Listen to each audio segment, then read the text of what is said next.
Okay, good morning all again. Let's see the Fourier series from today. Fourier series in your syllabus is part 2 of module 3. In module 3, the first part is the properties of systems, okay, which we have dealt with in module 2 also, okay. But in module 2, we were talking about properties, seeing the output of the system, wherein here we'll be seeing the properties by looking at something called as the impulse response of the system. Okay, so that is first part. In the second part, Fourier series is there. Okay, and that part we are going to cover now. And why I took this Fourier series soon after the transform. This is also a transform. Okay, now let's just understand. The relation between, or the differences rather, between the Z transform, the Laplace transforms that you've learned in the previous semester, and the series and the Fourier transforms that we are going to see today. Fine. Now, if you remember, the Laplace transform were applied to the continuous time signals. Okay. And when we were applying the Laplace transform to continuous time signals, we were not bothered whether it is non-periodic or periodic signals. Similar thing happened with your Z transforms. We were not bothered whether the signal is periodic or non-periodic. Yes, we had to have the signals to be the discrete time.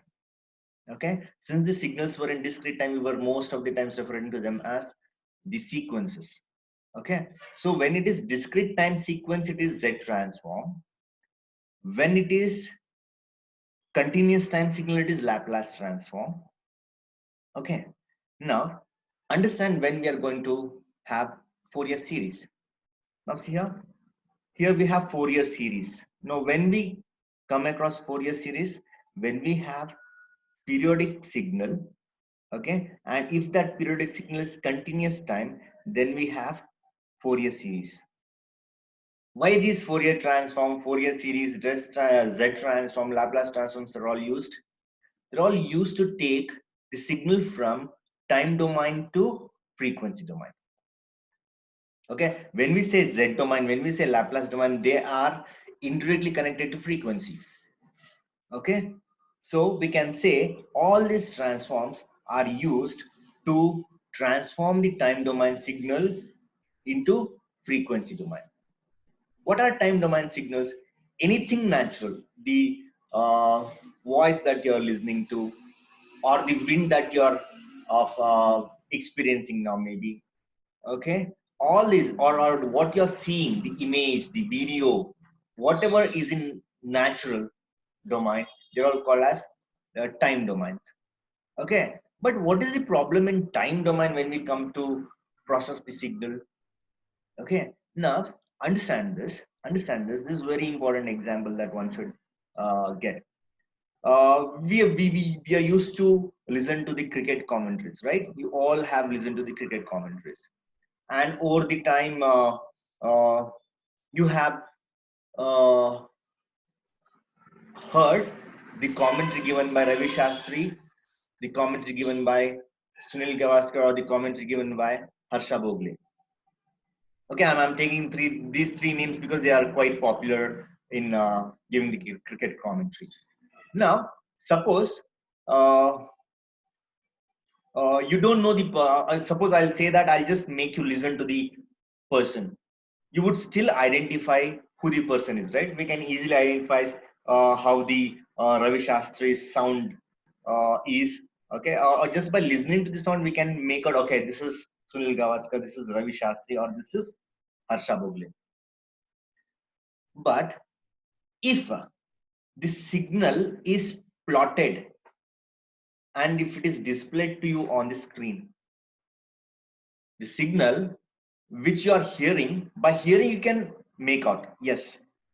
But suppose I plot all the three signals, I'll record all the three voice signals from the three cricket commentators, okay, and I'll display that on the screen, but I'll not tell you whose is whose, which plot is which commentators. Understand that? So would you be able to make out which plot is of which commentator? No, you would not be able to. Why? Because if you see the signal, the voice signal that we are talking about in time domain, okay, so that is a random continuous time wave. It's a random continuous time wave. We can just say that the signal is random and it is continuous in time. Fine. Now, if without listening to the sound, I have to differentiate. What should I be doing? I should before know where are the frequency components differing. Because when I say the voices differ and we can differentiate between the voices, okay, there are dominating frequency components in everybody's voice. Now, for example, if you're not listening to me, right? You're not listening to me, and if suppose this is not your signals and system class, I come to a control system class and I start speaking, would you not make out that okay, this is a different person, this is Sunil, it is not somebody else who's supposed to be there? So that means by listening to or by getting used to a sound, you can easily differentiate. Okay, this is his voice, this is maybe his voice. Okay, so you can easily differentiate. Why you can differentiate between the sounds, or why these speech signals sound differently for different people? Because not all the persons have got the same frequency components in their voices. Everybody has a different frequency component. That does not mean that there's a huge difference in the frequency. No, there's no big difference. There is slight difference in the frequency components. Which frequency component has got greater density? Okay. Now let me tell you. Let me tell you the audible range. If you take the audible range is from 20 hertz to 20 megahertz, right? 20 hertz to 20 megahertz you can listen, but the human voice, it would rather be in the range of 4 kilohertz maximum frequency. I'm saying 4 kilohertz range, the maximum frequency would be. Okay. Now, how to differentiate a female voice from a male voice? Female voice is little sharper, whereas male voice is less sharper. You can say it's has got what is that? Bass is more in the male voice. Okay, whereas treble, treble, in the music systems you might have heard these terminologies, the bass and the treble. The treble is more in the female voice. It's a sharper voice compared to the male voice, where the bass is more, where the bass is more in male voice. Okay, suppose if you plot the signals, you would not be able to understand whose voice is whose, which voices, which voice belongs to me or which voice belongs to somebody else. It's difficult just by seeing the plot. So that's why if you can understand the frequency components, okay, Sunil's voice has got this frequency component which is dominating. That's why my voice is different from others. Understand that? We can easily make out your HOD's voice. Usha ma'am's voice, you can easily make out. Okay, it's sharper compared to mine. Understand that? So here, if you see the dominant frequency component in a female voice and a dominant frequency component in a male voice, if you have to understand this. So in female voice, the dominant frequency component is greater than the dominating frequency component in a male voice. Understand? So where from we should get all this frequency information? Where from we can get all this frequency information? It is not available in time domain. Now I'm speaking, you can understand it is my voice, but if I ask you what is that dominant frequency component that is there in my voice, which is differentiating my voice from the other people, you would not be able to say, because the frequency information is not there in time domain. Everybody get that? Okay, I know the difference. What is the difference if you ask? Which frequency component is dominating? Tell me the value if you ask. You'll not be able to, or I'll not be able to rather. So if you have to extract that information from a signal, then you have to move from time domain to frequency domain. You have to move from time to frequency. In frequency domain, you will be seeing the frequency components. Okay, this frequency is at the how many frequency components are there and at which frequency they are situated. All this information can be extracted from frequency domain. That's why every time we want to process a signal means we go from time domain to frequency domain, and every transform, whether it is Z transform or Laplace transform or Fourier series or Fourier transforms or discrete time Fourier series or discrete time Fourier transforms, they're all meant for the same purpose. When they're all meant for the same purpose, why do we need to have so many different transforms? Is the question that arises next. So you should understand not all the transforms are applicable to all types of signals.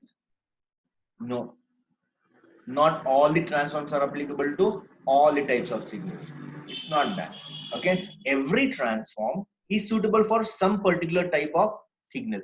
For example, I said if you take Laplace transform, it is for continuous time signal. If you take Z transform, it is for discrete time signal. Now similarly, if you come to Fourier series is for continuous time signal which is periodic.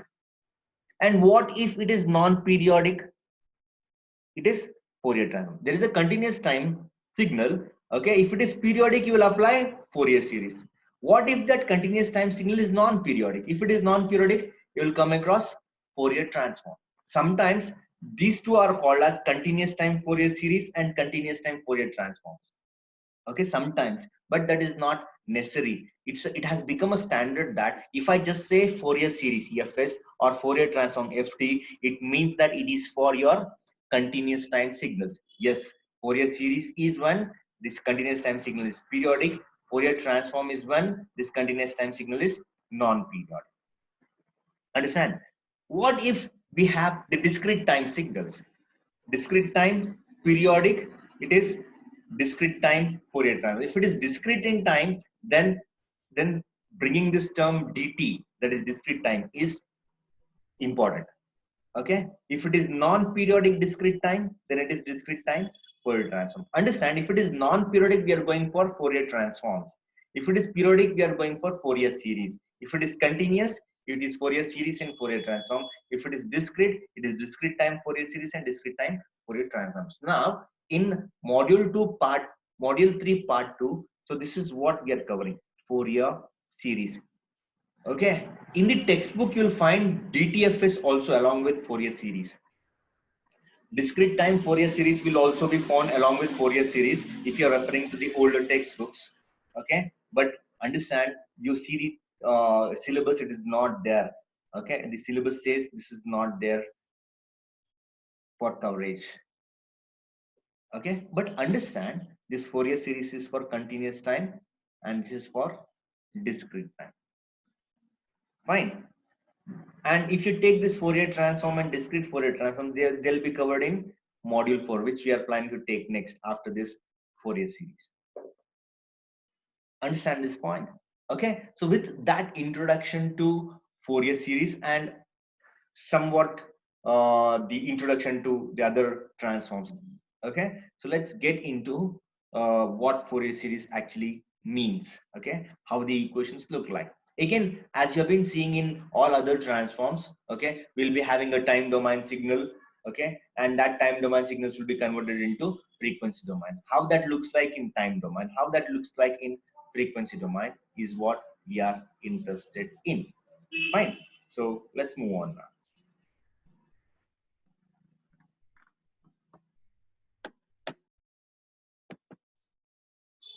Yeah, Fourier series. It's called as FS. Okay, CTFS means also it's the same. CTFS means continuous time Fourier series, but we simply call as Fourier series. But for discrete time, DTFS is must. For discrete time Fourier series, DTFS is must. For continuous time Fourier series, FS is sufficient. Okay. Now, Fourier series representation of periodic continuous time signal, very clearly said, very clearly mentioned. Okay. The the Fourier series representation. This is a series equation. Okay, every continuous time periodic signal can be represented like this. Okay, and that is given by summation k ranging from minus infinity to plus infinity x of k e power j k omega naught t. Fine. So there is a complex exponential associated with this. Okay, and these are called the Fourier series coefficients. X of k is called the Fourier series coefficient. So time domain signal itself is represented like this, and this equation is called as Fourier series equation. Fourier series equation.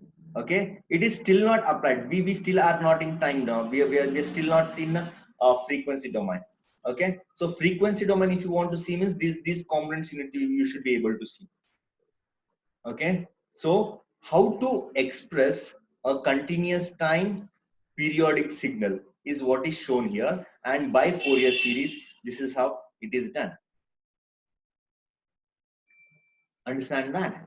Now, where x of k is given by 1 by t times integration of x of t e power minus j k omega naught t dt. Now understand, in x of t the exponential is positive time exponential, whereas here in x of k it is negative time, negative sign, minus is there with this complex exponential, whereas there is no minus in this complex exponential. Everybody is okay with that? Yes. Now what can be done? What is this? These two equations are called, needs to be seen. Now understand, this is in time domain. X of t is in time domain, x of k is in frequency domain. And what is x of k called? X of k is called coefficients of x of t, Fourier series coefficients of x of t. Fine. Now what are they? What are they? They are time domain and frequency domain signals, where x of t has the fundamental period t. Why do we talk about fundamental period t? Why do we have to talk that? Because we're considering the periodic signals. Here we are considering the periodic signal. Since we are considering the periodic signal, we have to talk about the fundamental period t. So x of t has the fundamental period t, and fundamental frequency is omega naught equal to 2 pi by t radians per second. This is a standard thing. Every continuous time periodic signal is periodic with fundamental period omega naught equal to 2 pi by t radians per second. This is the statement that we made when we got the introduction to the signals in first module. We saw the classification of signals, right? Continuous time, discrete time, odd, even, periodic, non-periodic, energy, power, deterministic, random. Okay, all this classification we saw, and in those classifications, when we were learning the periodic and non-periodic signals, we made this statement. What is that statement? All continuous time periodic signals are having the fundamental period t equal to 2 pi by omega naught second. T equal to 2 pi by omega naught second. So that means this is repetitive, and it repeats after every 2 pi by omega naught seconds is what is the meaning of that. Okay, and that's why here when we want to see the coefficients, we are seeing it. This t, you're seeing that, right? So this symbol says that this is being integrated over one period of x of. Why one period is sufficient? Because it is repetitive in nature. After every one period, the same pattern will come. That's why analyzing it over one period is sufficient. Understand? So this is where the analysis part comes. This is where the analysis part comes. Why we call this as analysis equation? So this is called as synthesis equation, and this is called as analysis equation. Why it is called as synthesis? See, if you have this equation you can synthesize x of t. You can synthesize x of t given x of k, you know. You can synthesize x of t. And this is analysis. What is x of t? What sort of frequency components are there? Which frequency component is dominating? Where the frequency components range? So all that information is extracted from the second equation. That's why second equation is referred to as the analysis equation, and the first equation is referred to as the synthesis equation. Synthesis means what? Waveform synthesis, signal synthesis. Why? What is synthesis? Synthesis is generation. Generation term is also referred to as synthesis, generating. Okay, so we are generating the signal, so it is called as synthesis equation. Whereas here we are analyzing the frequency components of x of t by looking into the coefficients of x of t. That is why it is called as analysis equation. And analysis equation is always in frequency domain, whereas the synthesis equation is in time domain. Understand that? Okay, so that is what is called x of k is called as the Fourier series coefficients of x of t, and equation 1 is called the synthesis equation, and 2 is called the analysis equation. Everybody understand that? Okay, with that let's move on to that. Now every transform, if we take, okay, we come from time to frequency, we said, but we should not forget the transform that we are applying should also have the inverse transform, which would take the frequency domain signal back to time domain, because in frequency domain it is easier to analyze the signal. But suppose a sound signal is converted from time domain to frequency domain, and the sound signal cannot be heard in frequency domain, mind you. The sound signal, for analysis purpose, if we convert that into a frequency domain signal, in frequency domain the sound signal cannot be heard. The frequency domain is only meant for analysis purpose, for extraction of frequency information. Get that? Now, if you have to again listen back, okay, so then you have to convert that signal back to time domain, because in natural domain only you can see, you can feel, you can hear. Understand? So you have to come back to time domain. So that is what is being told here. Okay, if x of t is there, we'll go to x of k by applying the transform. So we should also be able to go back to x of t by applying the inverse transforms. Okay, so they're called as Fourier series pair. So if you give me x of t, I know how to get x of k, and if you give me x of k, I know how to get x of t. So this is how the relation. That's why they are called as pair. You give me one, I'll give you other. This is how the things are. So that's why they are referred to as always the time domain and the frequency domain parameters are referred to as the pairs, the transform pairs. Give me one, I'll give you other. That is how thing is. So x of t here is in time domain, x of k is in frequency domain. That is what is being told here. Understand that? Now, though x of t is periodic, this is very important. This is very important thing that one should remember. X of t is periodic, but if you plot x of k, what are x of k? X of k is frequency domain signal. In frequency domain, what we have? We have coefficients of x of t. Understand that? So those coefficients, if you plot, okay, they're not periodic in nature. They are non-periodic. Okay, but x of t is periodic. That's why we are using Fourier series. So though x of t is periodic, okay, in frequency domain the component, the frequency components or the coefficients that we are seeing are non-periodic in nature. Okay, this is another thing that one should understand. Now, suppose the magnitude, how the magnitude of x of k, see, this is the magnitude. Always remember the coefficients that you obtain in frequency domain, they are complex numbers. Understand that? They are complex numbers. Fine. That's why we go for taking the magnitude. Okay. So magnitude, how it is represented by having these two lines here. So this is magnitude of x of k. So this is called as magnitude spectrum. What is spectrum? In ENC, the technical chapter, the student forum we have is called as spectrum. Okay.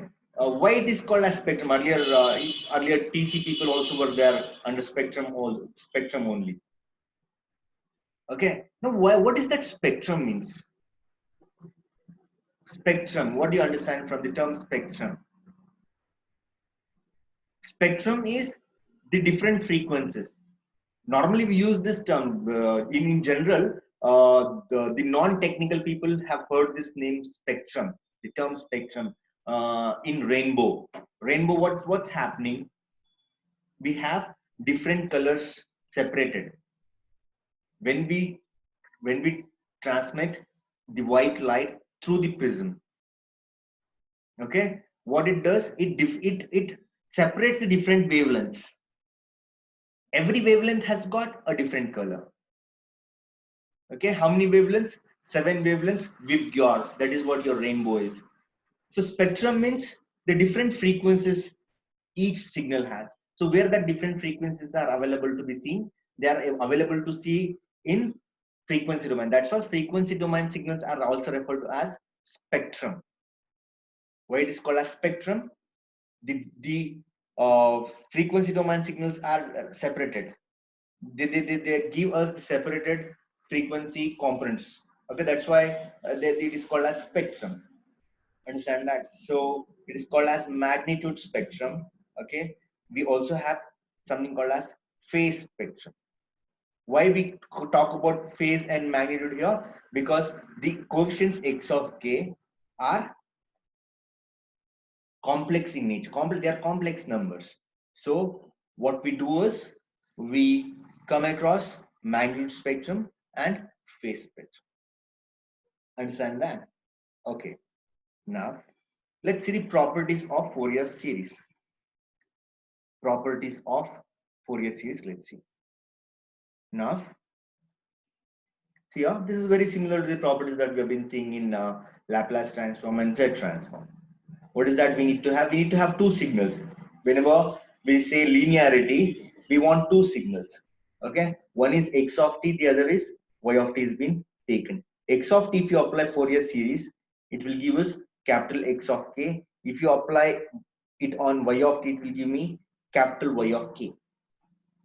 So now instead of having x of t and y of t, what if you have the sum of the weighted x of t and weighted y of t?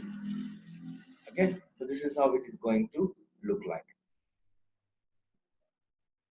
Here, this is what we need to take as the input. What are these inputs? So this is x of t, this is y of t. What is this? A and b? A and b are scalars, the weights that we have attached to x of t and y of t. So x of t is a signal, ax of t is a weighted signal, y of t is a signal, by of t is a weighted signal. So these weighted signals are being added. So this is sum of the weighted signals. So if you have sum of the weighted signals, then the transform, the Fourier series should give me this, and it would give me this because it is linear in nature.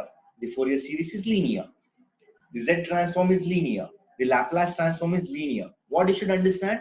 Okay, the A can be the scalars if they are there along with the signals. Those scalars can be kept aside before applying the transform. So you'll be applying transform only on the signal, not on scalar. So if there is a scalar associated with the signal, we separate that scalar and apply the transform only on the signal. That is what is happening here. See here, if we apply transform on this, we keep out A and we apply transform on x of t, it looks like x of k, plus b is kept aside, we apply transform on y of t, it looks like y of k.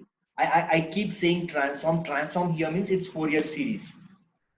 Fourier series, application of Fourier series would do this. Understand? So in this case, the Fourier has not called it as transform, he has called it as Fourier series. When we talk about Fourier series, when the signal is periodic. When we talk about Fourier transform, when the signal is non-periodic. So let's understand this. Okay, the again the proof is quite simple.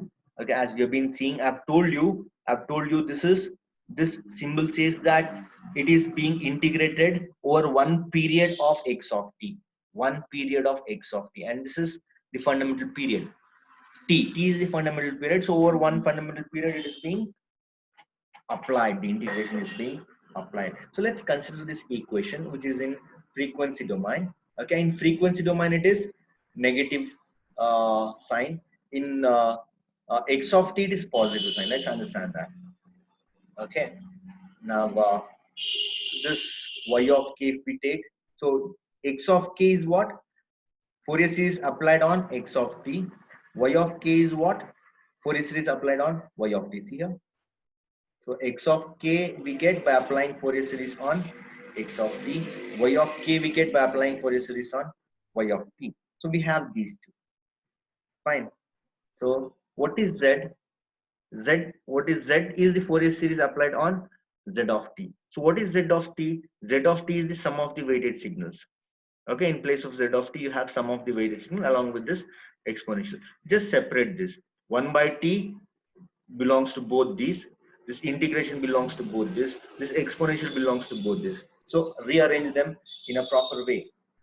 1 by t times a into integral of x of t into this exponential dt plus 1 by t into b times integral of y of t along with this exponential. So what is this? What is this? This is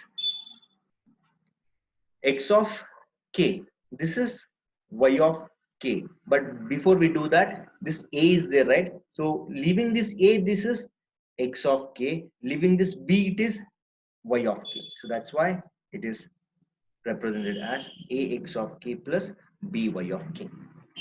Understand? So this is what is linearity property. Yes, you need to now get used to the two new equations. Equations for x of t, equation for x of k. Earlier we were used to one equation, right? Equation for x of z. Now you need to get used to the equation x of k because we are dealing with Fourier series. Understand that? Let's see the next property, that is time shift property. What's happening? There is shift in the time. See here, t minus t naught. There is a shift. Understand that? Now, what happens if we shift a signal? See here, since it is being shifted by minus t naught, in this what you have e power minus j k omega naught into t naught. So minus t naught gets associated e power j k omega naught. So just compare this with the time shift property in Z transform. What was happening in Z transform if the time is shifted? What is Z transform x of t minus t naught? Z transform of x of t minus t naught. There the Z transform x of t minus t naught is z to the power minus t naught into x of z. So instead of having z to the power, here you have e to the power, this exponential power. Which is that exponential? The exponential is e power j k omega naught. E power j k omega naught is the exponential. So in place of z, you try seeing e power j k omega naught. Everybody understand? In place of capital Z, you try looking at e power j k omega naught. So it is e power j k omega naught to the power minus t naught. So it is z power minus t naught we say, right? If you apply z transform on this, it is z power minus t naught into x of z we say. But here what we say? Here we say e power j k omega naught to the power minus t naught into x of k. So how to prove this is what we need to look at. We will see the proof of this in the next session. Now I want you to give your attendance. Everybody give your attendance now.